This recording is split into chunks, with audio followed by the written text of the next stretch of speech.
The Guns on Pegs podcast is brought to you by ITAP Group.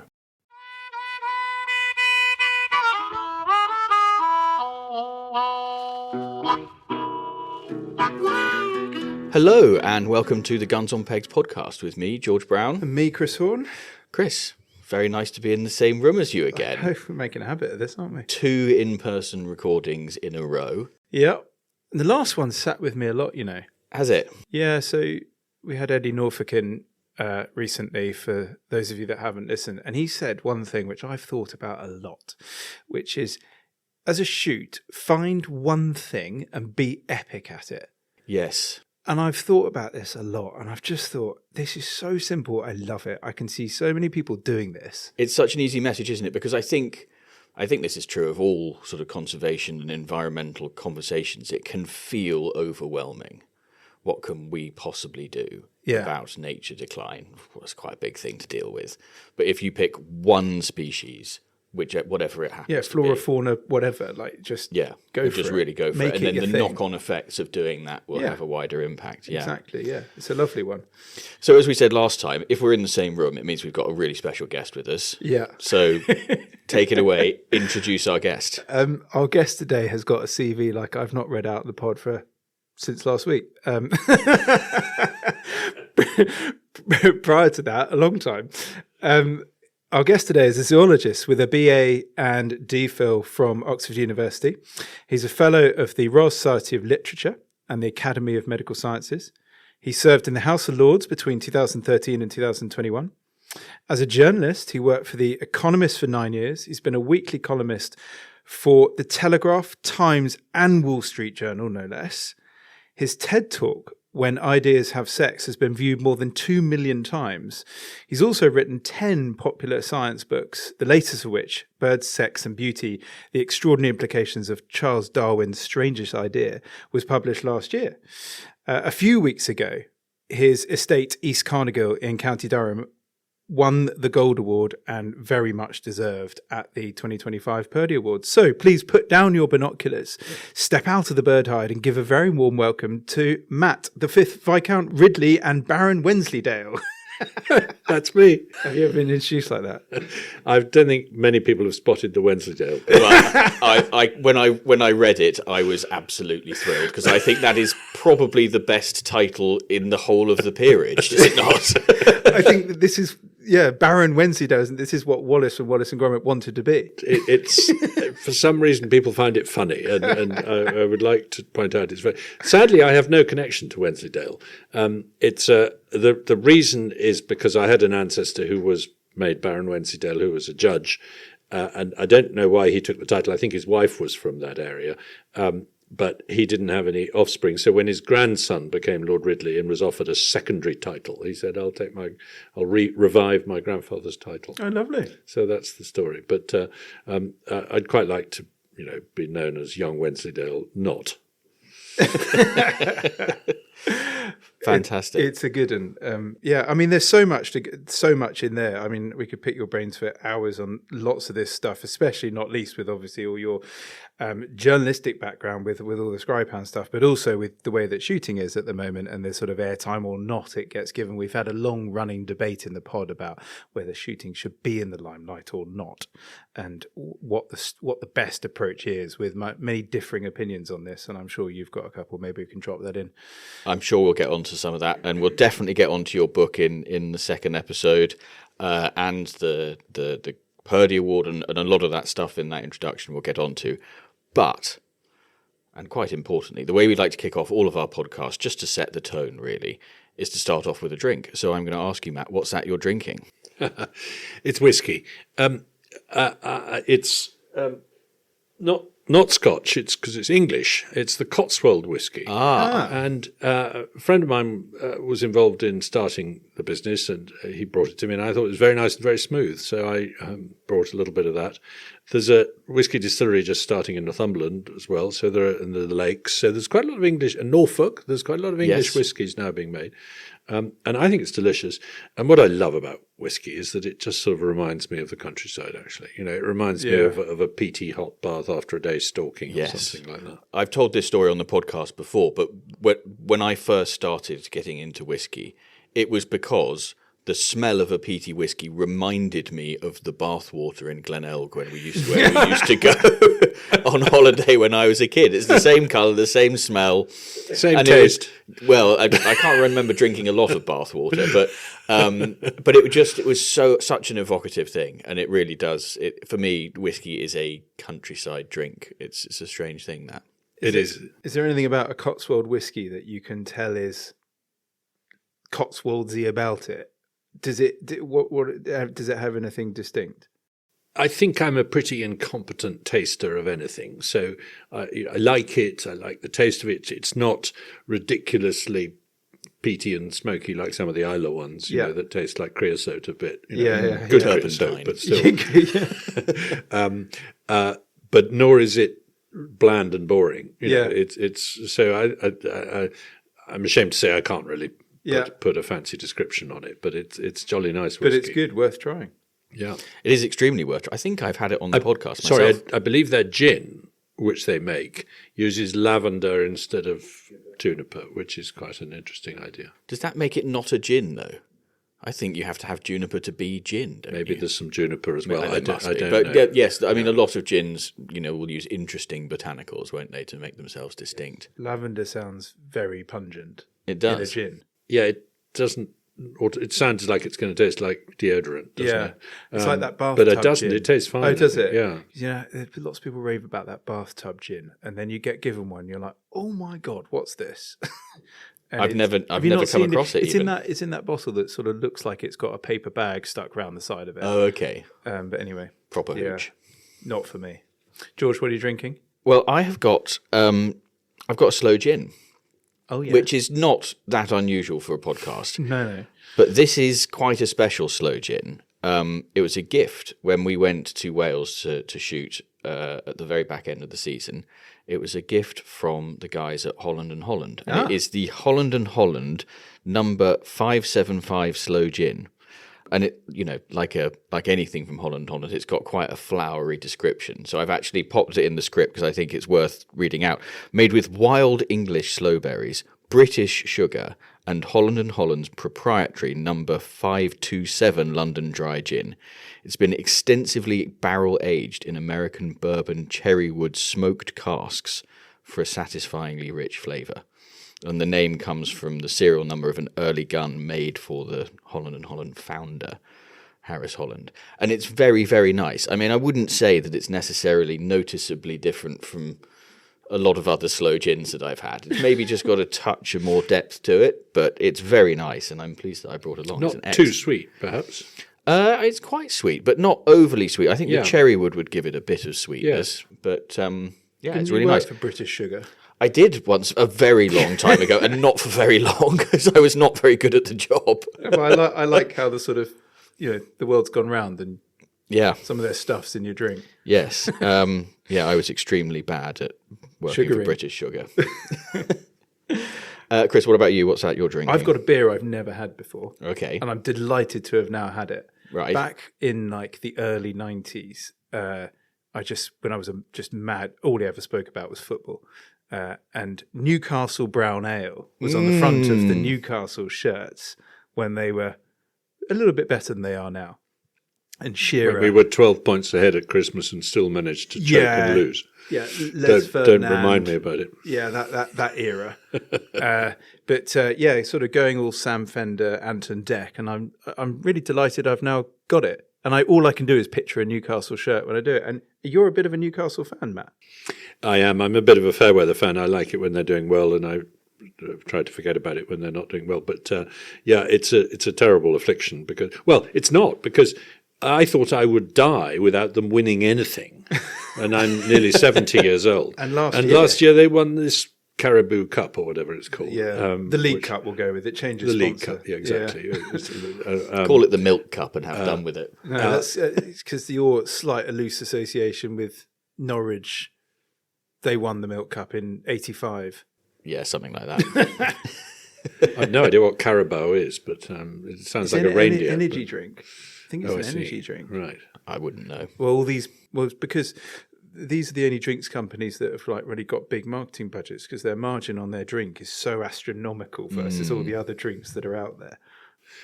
Well, just to show you what a sad person I am, when Newcastle gets to the cup final, which they've done 3 or 4 times in my lifetime, I would put black stripes on the white bulls on the gates at Bragton, where I live. And the locals would take photographs and get very excited. And we would lose every time. So last year I said, no black stripes unless we win.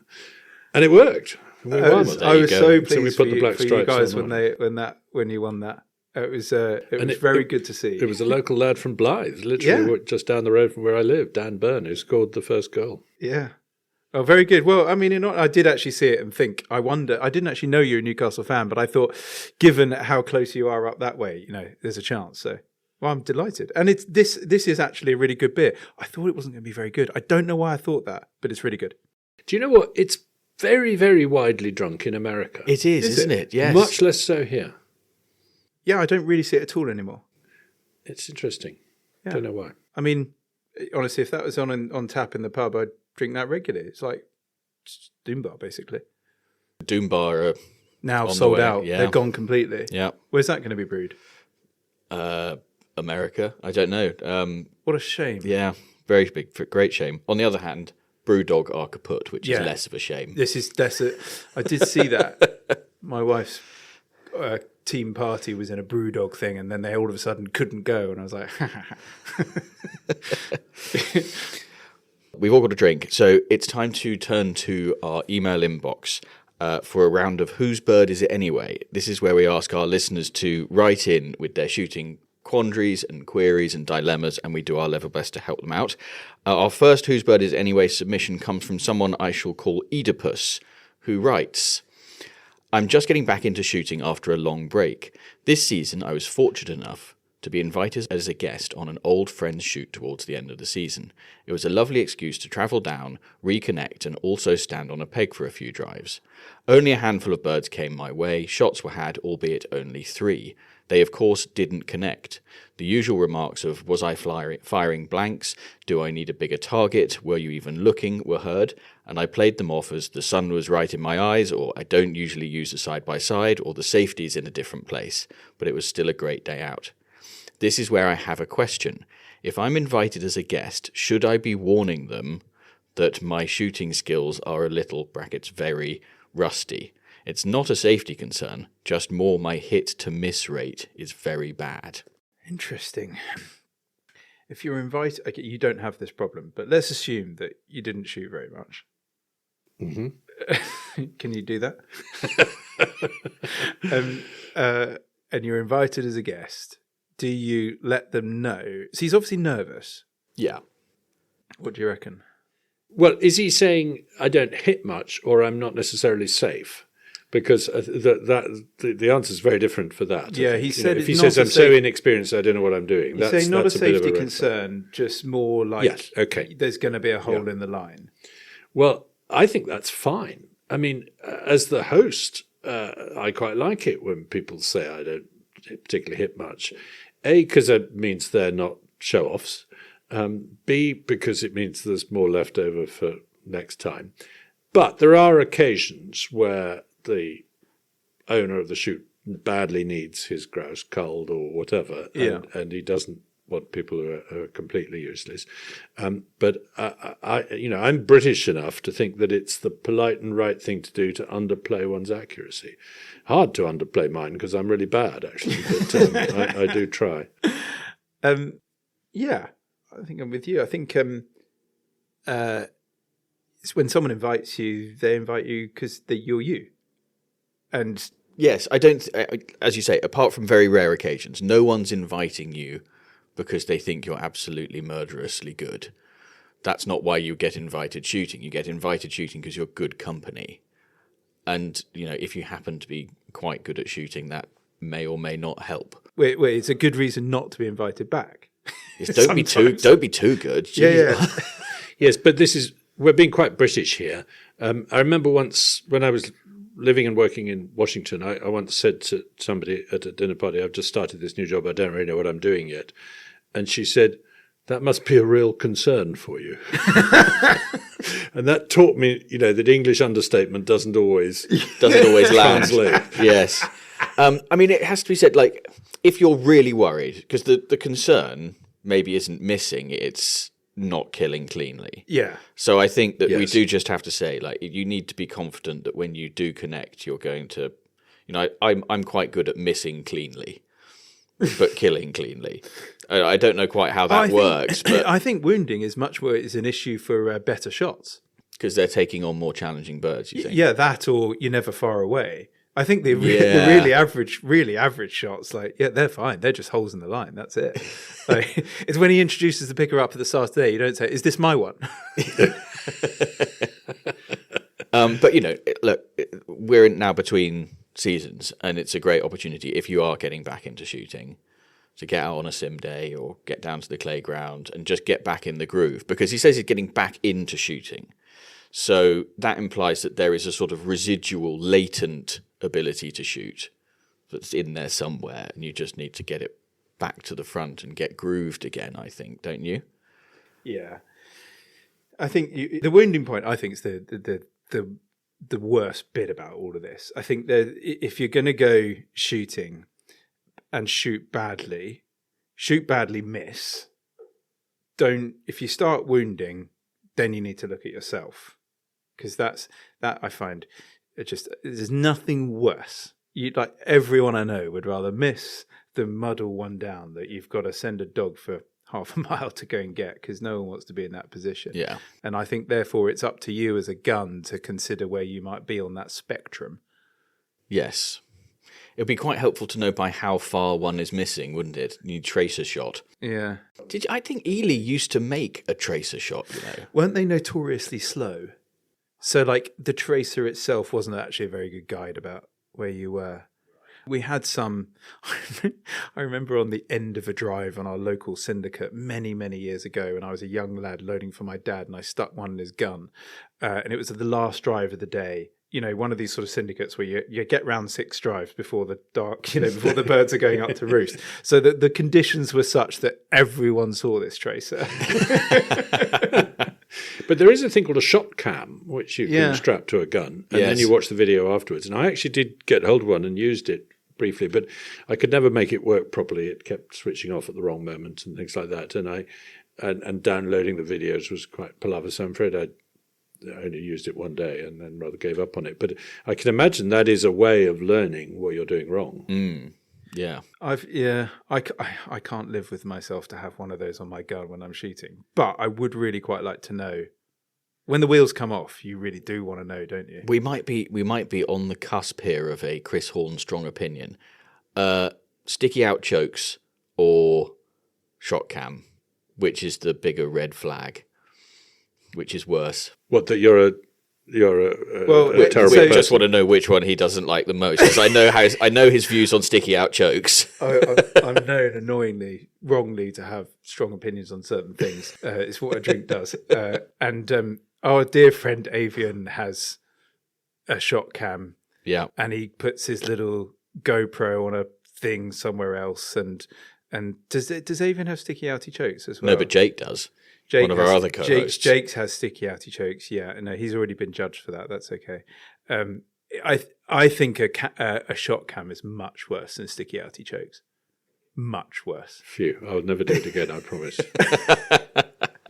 I think a shot cam and a barrel sticker and a toe cap and sticky outy chokes on a game day. Okay. Toe cap? Like a little toe rest. A little. Have you seen these things? No. So you can rest. It's what you. Oh, for the gun? Yeah. Oh. It's a sort of clay shoot type thing. Right. Which I can understand on a clay shoot. Yeah. But for some reason, I don't know why. You'd love sticking me in it, don't you? Oh, yeah. I don't mind talking about it. I mean, people can hate me. I don't care. But it's a bit like in lots of hobbies, the people who are more interested in the kit than the activity are to be suspected. Well, I think putting your barrels anywhere near the floor on a game day is a bad idea. Yeah, that's true. Because you're not on a clay ground where it's particularly pristine around like the stand or whatever. You're usually in a ploughed field. So that's an issue. The other stuff, I'm just being poncy and stupid.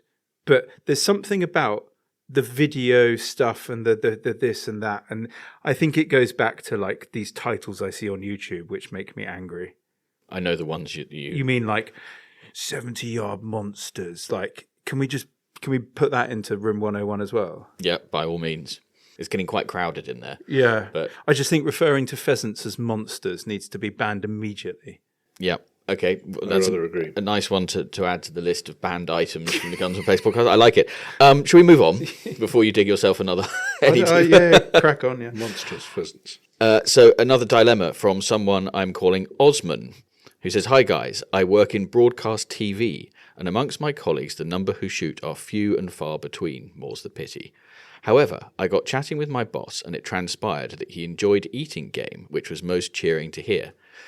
After a bit of chit-chat, I suggested as a joke that our next weekly one-on-one catch-up might be more enjoyable at a playground rather than on Zoom.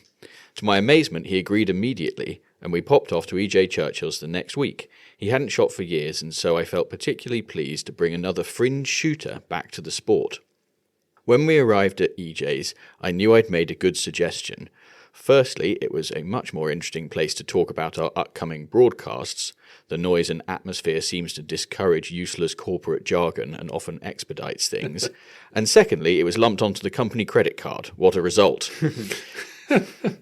As a relative newcomer to this particular job, you can imagine my excitement at the possibility of monthly clay sessions with my boss. As such, I was saddened to learn that he was soon to leave for a promotion elsewhere, and our clay days would be over just as soon as they'd begun. When I mentioned this to him, he smiled, turned to me and said simply, "Don't worry, I'll have another company card yet." Needless to say, 2026 will be a good year with many clays missed and, importantly, a new shooting convert encouraged and hopefully embedded into our community. My question is to ask how others can go about encouraging shooting activities with colleagues who might not know about the field sports world and often have negative views on it. Great question. Really good question. Can we also hope that this was in the BBC and this was the taxpayer paying for rounds of plays? We can hope. That would make me very happy. It would be good. I mean, funnily enough, one of our members of the Most Noble Order of the Garter, and a shooting hero, no less, received these accolades for doing exactly what this question is asking about. This is true. Getting people in. Getting people into shooting. Organising clay days and sim days for Innovative his ways colleagues. Yeah. Do you know what? I'm going to go straight out with the first suggestion because it's going to you. I think getting people up onto the behind the scenes of an estate and understanding that it's way more about what goes on and the appreciation, because lots of people think, oh, you just like murder stuff, you kill it, and do you eat it? Like, this is a sort of standard next question. I think like there's just the lack of understanding is so large that what they don't realize is the sort of not the joy, but the appreciation that comes from shooting when everything that you understand behind the scenes, all the things that have gone into it. So my suggestion to kick this off is go up to Matt's, understand like the moorland, all these things that go into it, and then understand the idea that, right, we're going to go on a bit of walk tuck shooting, we're going to get something, we might eat it later. I think that people would be immediately converted. I think that's spot on. I think to go and see a shoot without any shooting is a really good way of getting in the shallow end, as it were. Yeah. Getting, before you have to swim to the deep end. And I think, I personally think that Grousemore lodges, for one, shouldn't be empty for 3/4 of the year, because there's a fantastic opportunity for gamekeepers and farmers and others to talk to people who would have a lovely little bit of a holiday in such places and see all the wildlife, but also see that the wildlife is dependent on gamekeeping and wouldn't happen without it. And then suddenly the whole thing's justified, and and you suddenly see that actually this is just privately funded conservation. And as I put it, the birds have to make a sacrifice to pay for their own conservation. I've never thought about it like that. So I think that's a fantastic idea. I think there's two other routes. One is get yourself on the committee for the Christmas party or whatever it is, for the social side of the office, so you can organise an away day to a clay shoot or a sim day or something like that. Yeah. Get people behind a gun, just having a nice time. what you'll find from that, I think, is that most people will just enjoy the day out, but one or two people it will really click with and they'll want to go deeper. And the other one is food. If you can get people eating game, and actually it's interesting that he mentioned that his boss, who took him to the playground, enjoyed eating game. If you can get people eating game, then you've sort of already won the battle as to whether it's okay to shoot them or not.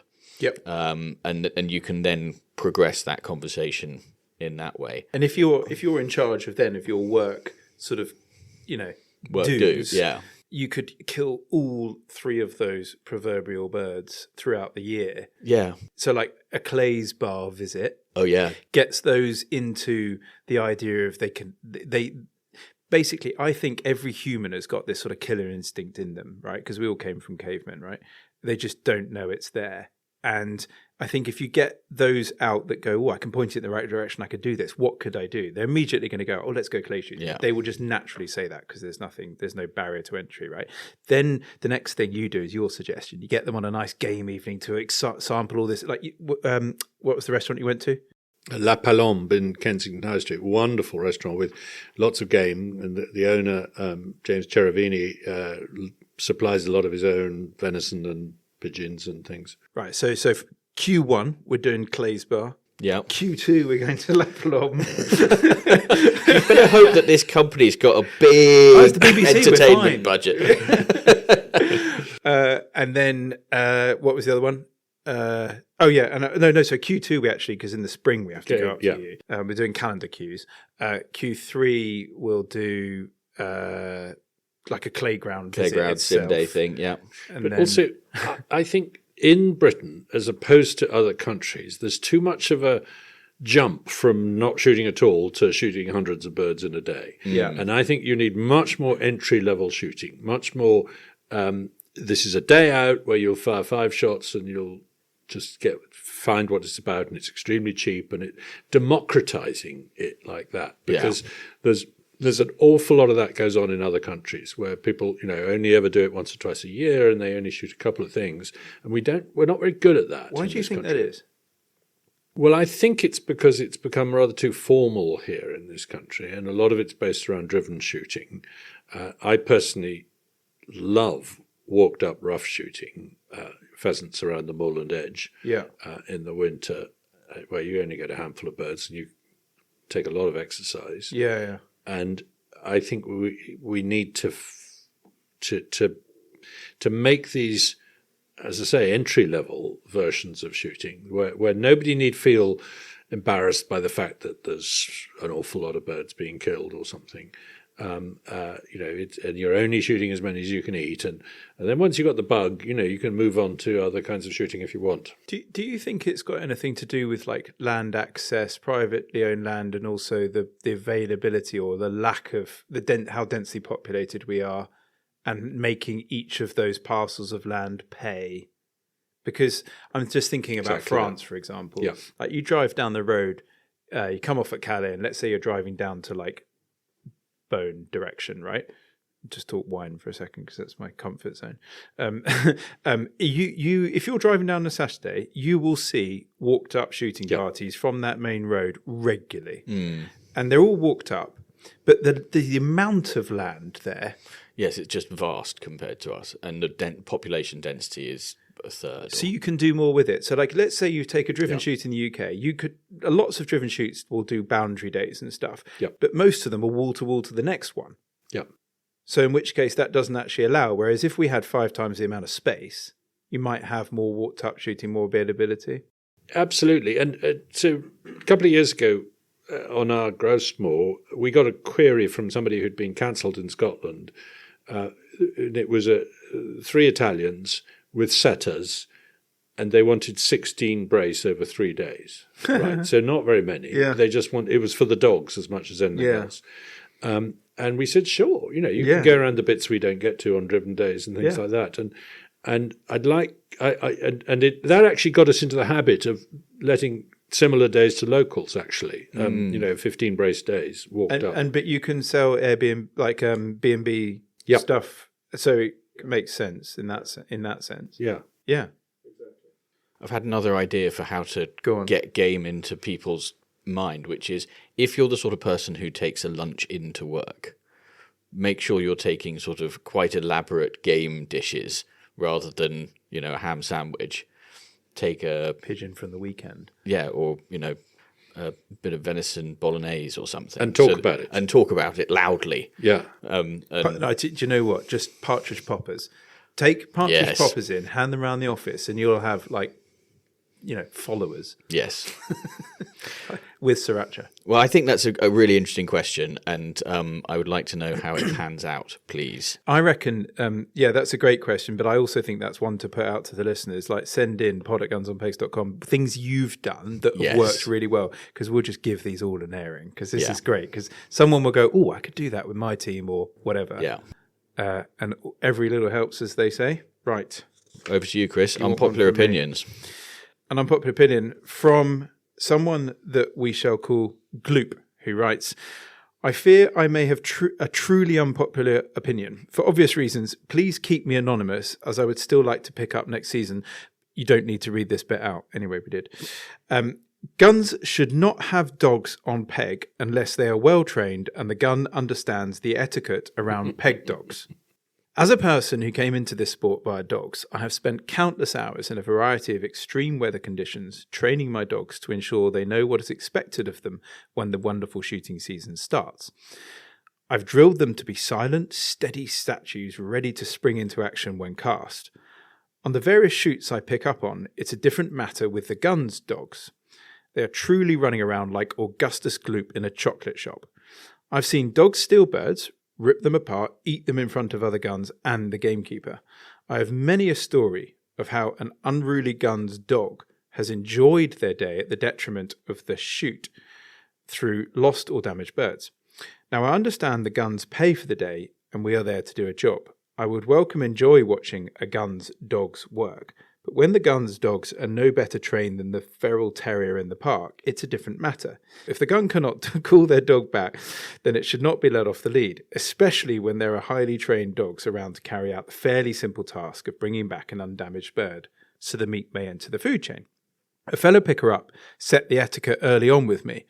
You are there to do a job. You do not pick up from the drive unless it's a runner. You let the guns have first crack at the birds at the end of the drive, and you are to be the stereotypical Victorian child, seen and not heard. Now, Not sure I agree with that. it's brutal. Now, do we think it's unreasonable to expect the same from guns? I welcome your thoughts on this potentially highly contentious subject. Can you imagine if at the start of the day they said, right, have you bought a dog? Right, you've got a quick test. Send it. And it just had to decide whether it got out on the day or not. Had to go and retrieve Wow, a dummy on yeah. the front lawn.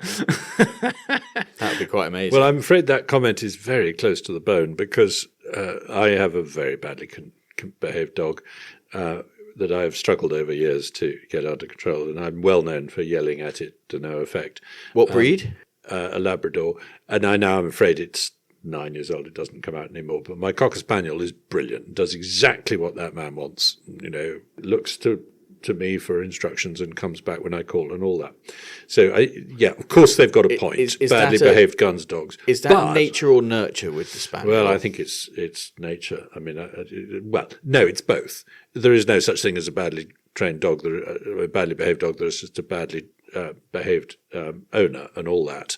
But there are some dogs are easier to train than others, it seems. But there is another side to the story. He said at the end, we pickers up have been trained to let the guns pick their own birds first. I've been on shoots where they send their dogs to pick up your birds, even though they can see you've got a dog All the time. at the peg. And that is frustrating for the dog and leads to it behaving worse Yeah. Yes. when you unleash it. Do you know, I actually think this issue of pickers up picking during the drive is probably the most contentious thing in shooting. It seems to be the thing that winds people up more than anything else. All the other stuff about, like we had last time, whether you've got your trousers tucked into your socks or whether you're got sticky out chokes or any of that stuff, it's all a bit kind of tongue-in-cheek and no one really minds. It's just a bit of fun. But people get properly cross. Well, I mean, if you're listening to the pod for the first time and you're wondering, how are they only just talking about... We're not. No. This comes up like once a quarter, but it's once a quarter, but always with a different variation on it. This is a slightly different approach to the same question. Exactly. And I think your point there about the picker's up responsibility to not teach the dogs bad tricks is an important one. When my dog... You and I were sharing a peg, actually. And there's a picker-upper picking around us during the drive, knowing full well that I've got the dog there. The dog's sitting patiently on the peg. And actually, at that point, I don't think she was even on the lead because I've got her sitting pretty well without a lead, which is great. Problem I dream of that. Yeah. Problem is, actually, it's not worked well recently because she sees other picker-up dogs running around the drive and goes, why not me? Yeah, exactly. And then all of a sudden, I've got a problem because I haven't even done anything wrong. Yeah. And the reason it's so contentious is I genuinely see my shoot day as 2 shoot days in one. I get the drive and then the picking up drive. Yeah. And that matters to me. As a currently non-dog owner, I love seeing somebody else's unruly dog. I've said it before. Because it's not your problem. Because I know it's not my problem. It can't possibly be. Because I think one thing that every dog owner thinks is if you have a black lab and you see a black lab charging about uncontrolled, the first thought is, shit, is that my dog? Second thought is, don't shout at it because then they'll know it's your dog. But I have it being in this very privileged position of it definitely not being mine. I love seeing it because you can see often a good friend of yours getting quite irate, and that's always funny. So Fenton, do you remember? Yes, exactly that sort of thing. Yes. This is slightly off the topic, but I was once shooting somewhere, and a lady picker-up walked past me with 4 rather large, curly-haired dogs that I didn't recognise. And I said, "What do you call those things?" "Depends what mood I'm in," she said. Which I thought was lovely. Do you know what they were? Yeah, they were Chesapeake Bay Retrievers. Oh, that's very cool. Very cool. You don't see a lot of those about. You don't. I mean, the whole seen and not heard thing, no need to go that far. Absolutely. No, I want a good gossip from a picker-up. Yeah. They're the ones who see who's shooting badly. Yeah. It's another thing. Well, I'm not sure I want to be told that I'm shooting badly. No, but also when you pull down a blinder and none of the other guns saw it, you really want them to say, I saw that. You don't need to tell me it was great. I just want you to know you saw it. Yeah. Just because it would be a shame if I have to tell someone because that's not going to go well. Because I think pickers up, they probably have one of the most diplomatic jobs to do. Yeah. Because how many pickers up have had a gun approach them at the end of the drive and go, "Do you think I tickled that cockbird?" And they sort of have to say, "Yes, I think you did, and I'll go and look." Yeah. Whilst also thinking, "Not in a million years." Maybe we should request here and now that picker ups be slightly more to the point with guns and your dog's rubbish. Your dog's rubbish and you can't one. shoot. And just then save everyone a load of time. Yeah. And then maybe actually, would you like to leave the dog with me? I'll train it for the next 3 weeks at £1,000 a week. Yeah. Yeah, but the other thing guns have a responsibility to do is to know how many they've got and how many need picking and communicate that to the picker-up if the picker-up hasn't seen. Yeah. So if the picker-up comes along and you say, "Look, I've got 6, well, in my case, 2 to pick over there, about 50 yards away or whatever." I think that's quite... That's quite just to walk away from the peg at the end of the drive and assume someone will pick your birds if you haven't got a dog. My head in. Isn't great. Yeah, I agree. Particularly on a Grasmore, of course. Yes. Yeah, I do feel sorry. Like I find it really awkward when I sort of say, "Sorry, excuse me," like when you're shouting like 200 yards, whatever. Did you see the one that went there? Like, and I don't know. I find like you want them to be asking to try and get your attention and say, "Oh, I've got that one, by the way. I've got this one." It's a team job at the end of the day to clear up after a drive. Yeah. There's somebody I know, I won't name who it was, who many, many years ago shooting somewhere in Norfolk, and he had 4 pheasants the other side of a huge ditch, which he couldn't cross. But he could see a woman with several dogs who wasn't really looking in his direction. So he shouted, "Oi, you! Excuse me! Hey!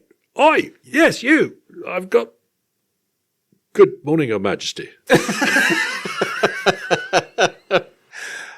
Yes. When in Norfolk, speak to pick us up with care.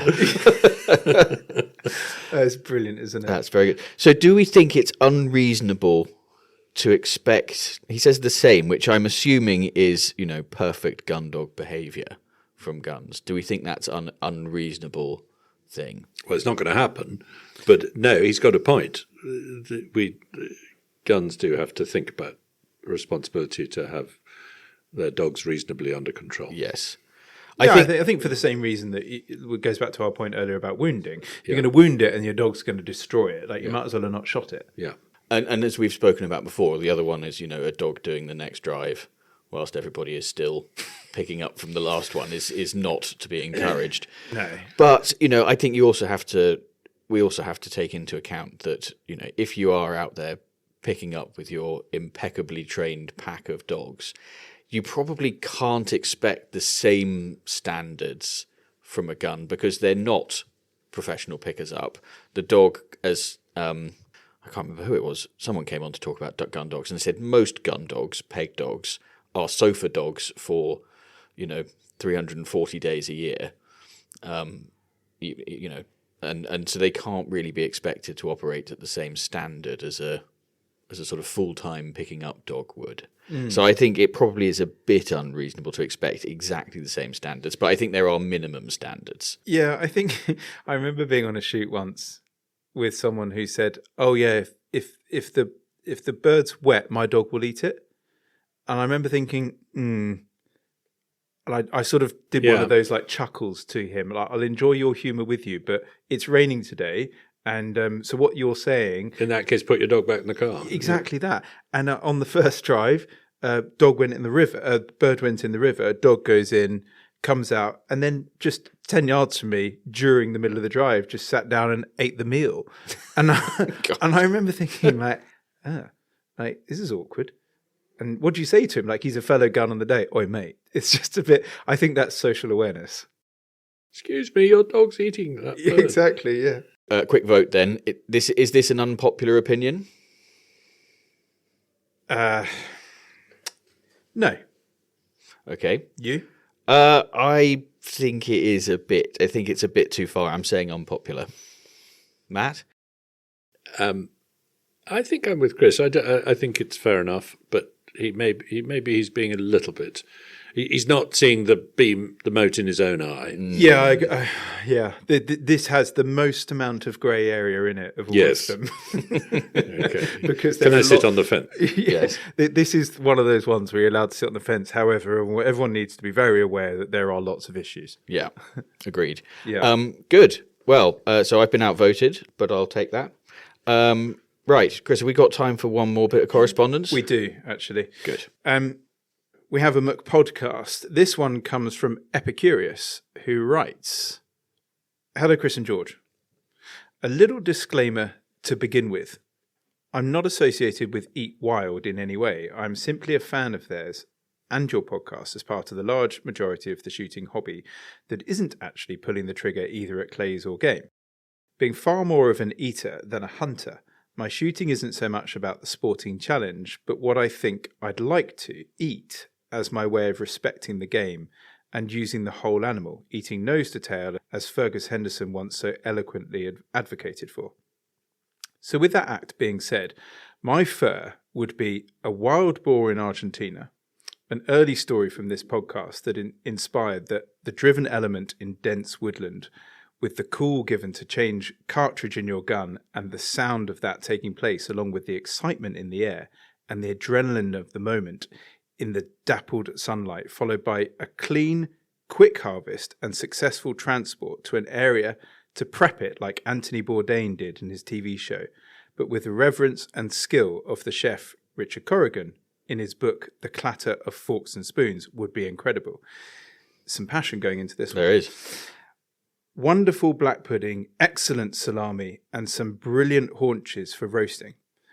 My feather would be duck shot on the Veneto in Italy in those amazing coracle-style hides with a steel-proof side-by-side Beretta and the local grapper at Elevens's.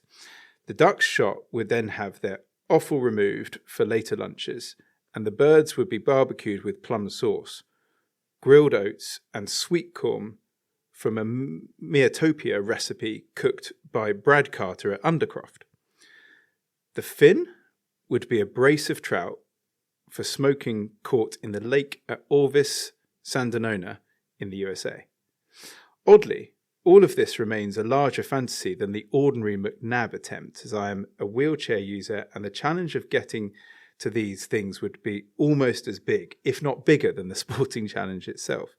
May I please suggest that you both speak soon with the seated gun, John Paul Godin, to talk all things access, inclusion and mobility on a shoot day. The world of field sports has an ageing population, and there are things that could be done to make sure we're all in the field, on the water or the playground that bit longer. I love that he's really thinking about, basically he's decided what he wants to eat and then worked out what he wants and worked backwards from there, which is really nice. It's fun. Did we talk about the ducks in the Venetian lagoon? Were we talking about that in the pub the other day? I don't remember. Go for it. Well, I'm not familiar with the coracles, but I think that they sort of sink kind of steel drums into the mud. And so then your sort of nose is at water level. Okay. So you're sort of standing below the level of the water. Yeah. And it's a sort of unique way of flighting ducks, and that's in the lagoon around Venice. I'm not sure I would go for the grappa. No, not a grappa fan. But we were definitely talking about that recently, or maybe it was with somebody else. It's an interesting angle that this guy's come at it. So yeah, having the meal in mind before you go shooting is quite a nice way of putting it. I don't start this way often, but I've definitely done this with pigeons. When I think, right, tonight I want a pigeon breast on a sort of brioche base with some sort of bacon lardons with a slice of pear in between, and I get it in my head, and I remember then going, right, I'll be back in a minute, and that makes that expedition so much more enjoyable. There's something totally different about it, but I don't do that enough, and I think that's an interesting. Yeah. Have you ever been wild boar shooting? Yes, in Bavaria and Austria once when I was a boy, actually, a very long time ago. It's tremendously exciting. Not very easy, I find. I mean, a rifle for running game is a tall order. But it's and I love the ceremony around it, and I think the tableau at the end when they blow a horn and there are lit torches and branches of fir trees laid around the harvest of game is quite good, because it reminds us to. It's a sort of way of paying respect to the animals. Yes, in a sort of almost indigenous person kind of way. Yes, it's sort of a semi-religious thing, isn't it? Yeah. Funnily enough, I don't often think about the food before the hunt, but I don't do any rifle shooting beyond whacking a few grey squirrels with the air rifle, but wild boar is so delicious that it's the one where I think I'd actually really like to have a go at that, because it's so yummy. And it would the pure motivation would not be the sport; it would be the idea of having ragu al cingale at the end or something like that. You know, I've shot both boar and birds in Texas, and they're very much. People think in terms of how they're going to cook things even before they've gone out. You know, it's a big part of the sort of whole experience is that you're going to put them on what they call the grill, what we would call a barbecue outside, having marinated them in something or etc., and preparing the meat, etc. And that's partly because in America you're not allowed to sell game. Yes. And so everybody thinks in terms of how they're going to eat their own kills. Yeah, and I think there's also a law about wasting game as well, right? So I'm pretty sure that if you shoot something and you're seen to have left it behind and not taken it out of the field with you, then I think you can be prosecuted. God, that's an interesting one. I'd forgotten about the not selling game. I've definitely heard that before, but completely overlooked it. And obviously with the sort of EU stuff we've got going on, and the amount of shipping of game overseas and the tightening up of that, with obviously now the lead shot date, the lead shot ban date, which is what, 1st of April 29? 29, yeah. We're going to have an issue. But if we genuinely said, right, now what are we going to do? Well, it would play into the hands of democratizing shooting, which I talked about before, in the sense that, you've really got a problem how to get rid of the game if you've shot an awful lot of it. The amount of money that the dead game contributes to the operation of a shoot is trivial these days. So it's not as if you'd be giving up much if you had to give it away. And already I think many shoots think in terms of making sure that they give some game to locals and supply the farmers and others who live round about. So I think you would get quite an interesting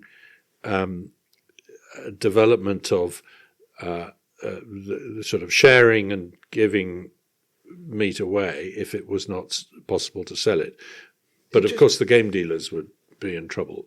Well, I mean, I think my point here is that they're going to be. Is going to be a lot of trouble anyway, and we've got to think on our feet. It just occurred to me that I don't think in any of these awards that go on, specific shoots are celebrated for their uses of games. Sometimes it comes up in a like champion of champions type thing, someone who's done something absolutely great. Yeah, you're but right. Like, I don't think, like, for example, like if we at Guns on Pegs said, right, we want all the submissions for all the great things that shoots have done this year to get game in and around and all the different uses of it, what they like, how they've gone about it. We could almost like celebrate those that have done a great job. I mean, I know at Great Durnford, for example, they then open it up and they sell to the local community at like knockdown rates to get all the game in. It's all dressed on the estate, and then everyone comes and collects it from the estate and buys it. But like for such a price where everyone's going to turn up and want it. And it's like little stuff like that. If it inspires others, that's the sort of thing that maybe we could drum home a bit. I seem to remember that many years ago we talked about trying to do an 11s award or something like that for, the most creative use of game at 11s. But we then realised that in order to make a proper judgment, we'd have to go to all of these places and we just have to take it as read, take it on trust that it was good. Tell you what, the bar for that game's gone up in the last few years. It really has, yeah. Which is great. I don't know about you, but 11s over the last couple of years, you really notice it now. Like people pull out, some shoots are pulling out all the stops, and like, but it's the care. It's like, I love like the excitement they get from it in some cases. Yeah, that I think so cool. Yeah, I don't want to sound too puritanical here, but particularly on a grouse moor, I don't really like stopping for a big 11s because of the fact that you're keeping the beaters waiting and all that kind of thing. And also, I think sometimes, I mean, I went on one shoot somewhere where there was champagne served after every drive. And that's too much drink, because I do think it's irresponsible to drink too much when you're shooting. Yeah. I mean, Eddie Norfolk was saying the same thing as you last week. Like, exactly. If you're bashing 6 drives into a day, you haven't got time for a big 11s and so on. Yeah. I think it depends, like, on the time of year. If a lot of the time, 11s now has become like a big lunch, or a big 11s has replaced lunch on some shoots. Right. Depending on if you're shooting through and not having lunch if it's till like afterwards. Yes, that's fine. short daylight time. Yeah. Yeah. But even then, if in September you could replace lunch with a big 11s in the field because the weather's nice, it's nice to be out and then eat after type thing. I think I really enjoy the stopping and the chatting at some point. Yeah. And Eddie's point was, I really want to stop for lunch. Now that's where I'm in firm agreement. And as long as you're stopping for lunch, then I don't mind a super quick, like, bit of soup or something. But I think that the important point is you get a chance to catch up. That's absolutely true. At home, I have 1 or 2 days every year of row doe driving, which we're pretty good at now, and we've got gradually worked out how to do it, and that involves one very, very long drive, that's an hour and a half long. Yeah. Then 11s, then another hour and a half long drive, then lunch, then another hour and a half long drive, and that's it. So you're only 3 drives in the day. But there's a lot of fiddling around, finding and gutting the animals when you at the end of each drive, etc. Yes. So you do need the break and the 11, soup and sausages at 11:30 after the first drive is very important. Yeah. Extremely welcome, I'd have thought. Yeah. I think we'd better get on to Jean-Paul about access. He's actually been on my list for ages, and I've just, for some reason, never quite got around to it. But yes, this question of access, particularly for people who are in wheelchairs or have reduced mobility, I think it's a really interesting topic. So thank you for that suggestion. Jean-Paul, if you're listening, get in touch. But if you don't, I will.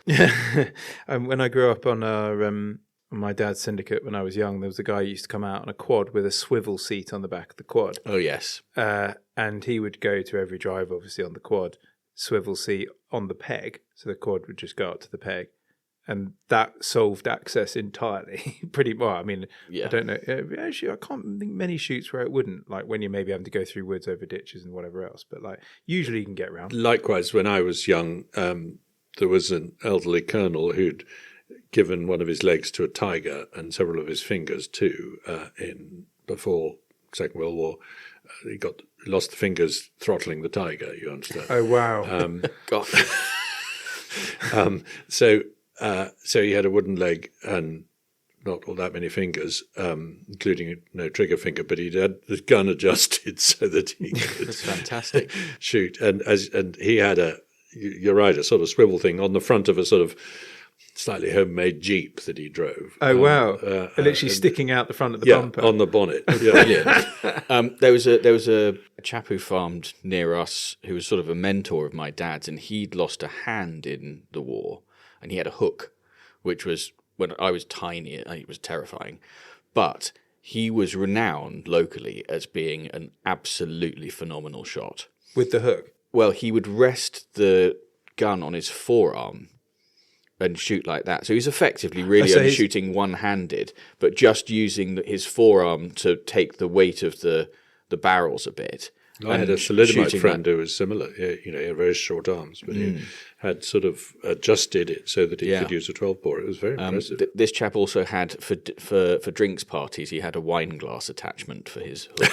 Which he'd just sort of slot the wine glass into nice. Which is, I thought, very good. And a cigar attachment. Yeah. But actually, this is off a tangent, but I was in California last year and I visited a company that's building prosthetic arms for people who've lost their arms. And AI is enabling sensors in a surprisingly small number of places on the shoulder to read your intentions and do exactly what you intend to do with your fingers. So all the wearer has to do is imagine his phantom limb, which they all can, and do move whichever finger they want, and it will work. It can interpret the messages. Gosh, that is incredible. So, I mean, I don't think it's perfect yet. If you think of pulling the trigger, it will pull the trigger. That's dangerous. If you thought of it at the wrong time and thought, yes, exactly. I didn't mean to think of it. Exactly. I don't hate you. Oh, you're dead. Goodness me. Right, let's stop that conversation right there. So to Epicurus, thank you very much for sending that in. Hugely enjoyable. So Oedipus, Osman, Gloop, Epicurus, and now you, Matt, are the newest members of the most noble order of the Garters and will shortly be in receipt of a pair of the very exclusive Guns on Pegs podcast shooting sock garters. And shortly, I'm going to hand them to him now. Go for it. There you go. It's a delightful shade of pink. Yes, they are tremendous tassels. Recognisable. They will also be able to claim their free year of Guns on Pegs Premium and have access to the Order of the Garters WhatsApp community. Just drop us an email with your details and we'll sort all that out. If you too have got a shooting confession, quandary or query that you would like us and our guests to help you with, or if you'd like to share an unpopular opinion or a podcast suggestion, let us know about a forgotten drive or any of that sort of thing, and you would like a set of garters, drop us an email to pod@gunsonpegs.com. But that's it for this episode. Next week, we will be talking to Matt all about East Carnegie, the estate that's recently won the Purdy Award, his books, all sorts of other stuff about shooting and the future of shooting. But until then, thanks very much for listening and goodbye.